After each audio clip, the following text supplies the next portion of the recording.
नमस्कार साथियों। आज हम चर्चा करेंगे इंदिरा रसोई योजना पर, जो कि राजस्थान में संचालित है। और इंदिरा रसोई योजना कब प्रारंभ की गई, इसके क्या प्रभाव पड़े, इसके क्या विशेषताएं हैं, इन सारी बातों पर हम चर्चा करेंगे। और पूरी योजना के बारे में एक एक तथ्य पर हम चर्चा करेंगे, पूरी विस्तार के साथ चर्चा करेंगे। और इस योजना से संबंधित जितने भी महत्वपूर्ण तथ्य जो कि परीक्षा की दृष्टि से इम्पोर्टेंट है, उन सब पर हम बिंदुवार चर्चा करेंगे। अब सबसे पहले देखा देखा जाए तो इसे तमिलनाडु की अम्मा कैंटीन की तर्ज पर शुरुआत किया माना जाता है। 20 अगस्त 2020 राजीव गांधी जी का जो जन्मदिन है वो 20 अगस्त को आता है। और उसी दिन सीएम अशोक गहलोत के द्वारा इस योजना को प्रारंभ किया गया था। प्रमुख वाक्य या इसकी टैगलाइन जो है वो है, कोई भूखा न सोई। यानी इंदिरा रसोई योजना को चलाने का उद्देश्य सरकार का ये है कि कोई भी व्यक्ति राजस्थान का जो भूखा नहीं सोना चाहिए। हालांकि राजस्थान से बाहर का भी कोई व्यक्ति अगर राजस्थान में आता है और उसे भोजन का प्रबंध नहीं होता है, तो वो इंदिरा रसोई में जो है भोजन कर सकता है। इसकी शुरुआत प्रारंभ में प्रदेश के सभी 213 नगरीय निकायों में 358 रसोइयों के माध्यम से किया गया था, जिसके लिए 100 करोड़ रुपयों का प्रावधान था। या इसके लिए बजट जो था वो कितना था, 100 करोड़ रुपए था 213 नगरीय निकायों में। और रसोइयों की संख्या थी 358 प्रारंभ में, जब इसको शुरुआत किया गया था। इंदिरा रसोइयों की संख्या 358 से बढ़ाकर 1000 कर दी गई। और उसे यूडीएच मंत्री शांति धारीवाल ने मंजूरी भी दे दी। अब 358 से बढ़ाकर 1000 कब किया गया, तो सीएम अशोक गहलोत के जन्मदिन पर किया गया था। 18 सितंबर 2022 को सीएम गहलोत ने 512 नई रसोइयों का शुभारंभ किया, जिससे वर्तमान में 870 रसोइयां संचालित है। ये जो आंकड़े थे वो 2022 के है। 2023 जनवरी में जो आंकड़े है वो लगभग 917 रसोइयां जो है अभी संचालित है। इस बात को भी हमें ध्यान रखना है। अच्छा, 512 जो नई रसोइयां थी, इनका शुभारंभ कहाँ से किया गया था, तो जोधपुर से किया गया था और सोजती गेट से किया गया था। इस बात को भी ध्यान रखिए। तथा अब इस योजना के लिए बजट बढ़ाकर कितना कर दिया गया है, 250 करोड़ कर दिया गया, जो पहले 100 करोड़ था। इंदिरा रसोई हेतु आवेदन नगरीय निकाय, नगर निगम या नगर परिषद या जिला मुख्यालय की नगरीय निकाय पर प्रस्तुत करना होता है। या तो आप नगर निगम में या नगर परिषद में, अगर ये दोनों ही आपके जिला मुख्यालय पे नहीं है, तो आप नगर पालिका में भी इसके लिए आवेदन कर सकते हैं, जिन्हें 10 अगस्त 2020 तक कलेक्ट कर लिया गया था। अब इस बात को ध्यान रखिए कि इस योजना को चलाने से पहले, संचालित करने से पहले इस योजना के ऊपर विचार किया गया, इसका आधारभूत जो स्ट्रक्चर है उसे तैयार किया गया। इसके लिए आवेदन मांगे गए कि कौन कौन संस्थाएं या कौन कौन व्यक्ति, जो प्राइवेट व्यक्ति है या प्राइवेट संस्थाएं हैं या ट्रस्ट है या धार्मिक संस्थाएं हैं, वो कौन कौन इस प्रकार का कार्य करना चाहती है, उनसे आवेदन मांगेगी। अब आवेदन में क्या क्या रखा गया, कितनी डेट रखेगी, कौन सी सिक्योरिटी, कितनी जमानत राशि, ये सब चीज़ें हम देखेंगे। अच्छा, मान के चलिए यदि कोई व्यक्ति या संस्था इंदिरा रसोई के लिए इच्छुक हो और वो उसे संचालित करना चाहता हो, तो वो कहाँ संपर्क करे या उसका चयन कौन करेगा, तो जिले में किसी क्षेत्र में रसोई संचालन वाली संस्था का चयन संबंधित जिले की जिला स्तरीय समन्वय तथा मॉनिटरिंग समिति द्वारा किया जाता है। यानी कि उस जिले में एक समिति बनी होती है और उस समिति के द्वारा उस संस्था का चयन किया जाता है। चयनित संस्था का प्रथमतया चयन 3 वर्ष के लिए किया जाता है, जिसे बाद में आपसी समझौते से उसके कार्य कलाप है उसको देख करके बढ़ाया भी जा सकता है।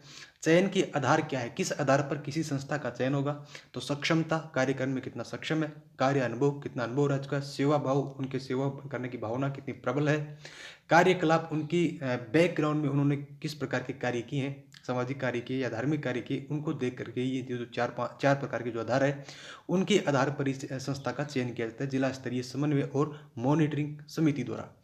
कोई भी संस्था एकाधिक रसोइयों हेतु आवेदन कर सके, यानी एक संस्था या कोई भी व्यक्ति, पर्टिकुलर प्राइवेट व्यक्ति या कोई संस्था या धार्मिक संस्था, ट्रस्ट, वो एक से अधिक रसोइयों को चलाने के लिए भी आवेदन कर सकती है। इस बात को ध्यान में रखना है। नगर पालिका व परिषद क्षेत्र में संस्था द्वारा 10,000 रुपये सिक्योरिटी राशि यानी कि जमानत राशि। वहीं नगर निगम क्षेत्र में सिक्योरिटी जो राशि है वो 15,000 रुपये होगी। वहीं कोई संस्था सरकार से प्राप्त होने वाली अनुदान राशि नहीं लेने का प्रस्ताव करती है तो उससे सिक्योरिटी राशि नहीं ली जाएगी। हम इस बात को जानते हैं कि वर्तमान में जो इंदिरा रसोइयाँ चल रही है उसमें एक थाली का खर्चा आता है 25 रुपये। उसमें से जो लाभार्थी होता है उसे 8 रुपये ही भुगतान करने होते हैं, बाकी जो 17 रुपये है वो राज्य सरकार के द्वारा वहन किया जाता है। और इसमें भी जो जीएसटी का खर्चा आता है, जो जीएसटी जो टैक्स है, उसका वहन भी कौन करती है, उसका भुगतान भी कौन करती है, राज्य सरकार के द्वारा ही किया जाता है। इस बात को भी हमें विशेष ध्यान रखना है। आवेदन करने वाली संस्था का पंजीयन। अच्छा, कोई भी संस्था जो है रजिस्टर्ड जो है वो किस एक्ट के तहत रजिस्टर्ड होनी चाहिए, इनका भी इस विज्ञप्ति में जिक्र किया गया है। आवेदन करने वाली संस्था का पंजीयन देवस्थान ट्रस्ट एक्ट 1882 में, या कॉरपोरेट एक्ट 1958 में, कंपनी एक्ट 2013 में, भारतीय न्यास अधिनियम इंडियन ट्रस्ट एक्ट 1882 में, या साझेदारी एक्ट 1932 में उसका उस संस्था का पंजीयन होना आवश्यक है। उसके अलावा देखा जाए तो इंदिरा रसोई में लाभार्थी को मात्र 8 रुपये में शुद्ध ताज़ा पौष्टिक भोजन दिया जाता है। भोजन संबंधी शिकायत, मान के चलिए अगर भोजन शुद्ध न हो, बासा हो या ताज़ा न हो तो क्या किया जाए, शिकायत कहाँ की जाए, तो इसका भी प्रावधान है। या तो जिला कलेक्टर को आप शिकायत कर सकते हो। हालांकि जिला कलेक्टर को शिकायत करना एक सामान्य व्यक्ति के लिए हो सकता है कि सुनवाई हो या न हो, या लेट हो, या जो भी स्थिति बने, शिकायत किया तो जा सकता है। लेकिन सामान्य व्यक्ति जो अगर ऐसा न कर पाए तो उसके लिए टोल फ्री नंबर भी है 1800 180 61 27 पर जो है कॉल करके इसकी शिकायत की जा सकती है। अच्छा, और आगे देखिए कि जिसमें प्रारंभिक सरकार द्वारा 12 रुपये का अनुदान, वहीं अब 17 रुपये का अनुदान दिया जाता है, जिसमें जीएसटी का वहन भी कौन करती है, राज्य सरकार करती है। भोजन का समय क्या होगा, तो दोपहर का भोजन और रात्रिकालीन भोजन, ये 2 प्रकार के समयों का प्रावधान है। दोपहर का भोजन जो होगा वो 8:30 से 1 बजे तक होगा। रात्रिकालीन भोजन जो है वो 5 बजे से 8 बजे तक होगा। क्या ये टाइम पीरियड ही निश्चित है? नहीं, ये निश्चित नहीं है। जिला स्तर पर या नगर पालिका स्तर पर जहाँ पर भी जो इंदिरा रसोई संचालित है, तो वहाँ जो जिला स्तरीय कमेटी है वो ऋतु के अनुसार, गर्मी सर्दी या मौसम के अनुसार, जो ऋतु के अनुसार है वो समय में क्या कर सकते हैं, बदलाव कर सकती है। बदलाव करने का अधिकार किसी है, जिला स्तरीय समन्वय एवं मॉनिटरिंग समिति को है। इस बात को ध्यान में रखिए। उसके बाद खाने या थाली की संख्या कितनी होगी, कितनी, यानी कि एक रसोई मैक्सिमम कितनी थालियां बना सकेगी। मिनिमम का कोई प्रावधान नहीं दिया गया, मैक्सिमम है कि नगर निगम अगर कोई क्षेत्र है तो वहाँ 300 थाली दोपहर में बन सकती है और 300 ही रात्रि काल में। नगर पालिका और परिषद क्षेत्र में 150 और 150 थालियां दोपहर की और शाम की, नाइट की। राज्य स्तरीय समिति, अच्छा यहाँ पे राज्य स्तरीय समिति है, अब जिला स्तरीय नहीं है। राज्य स्तरीय समिति की अनुशंसा पर थाली की संख्या में परिवर्तन भी किया जा सकेगा, यानी कि इसमें कोई भी फेरबदल करना है तो राज्य स्तरीय समिति कर सकेगी। इस बात को ध्यान में रखिए। उसके अलावा भोजन का मेन्यू क्या रहेगा, यानी कि कितना भोजन दिया जाएगा, कैसा भोजन दिया जाएगा, तो प्रति थाली 100 ग्राम दाल, 100 ग्राम सब्जी, 250 ग्राम चपाती व अचार दिया जाएगा। मेन्यू में परिवर्तन जिला स्तरीय समन्वय एवं मॉनिटरिंग समिति द्वारा स्थानीय स्वादानुसार किया जा सकेगा, यानी कि किसी क्षेत्र में यदि बाजरे की मांग ज़्यादा है या किसी क्षेत्र में गेहूं की मांग ज़्यादा है, गेहूं की रोटी या चपाती बनती है, बाजरे की चपाती बनती है, किसी अन्य प्रकार का कोई भी डाइट बनता है, तो वो उस क्षेत्र अनुसार परिवर्तित किया जा सकता है। और वो उसे परिवर्तित करने का जो अधिकार है वो किसी है, जिला स्तरीय समन्वय एवं मॉनिटरिंग समिति को। इस बात को ध्यान रखिए। दान व सहभागिता, मान के चलिए आपके क्षेत्र में इंदिरा रसोई संचालित हो रही है, तो आप यदि दान देना चाहे तो क्या करेंगे।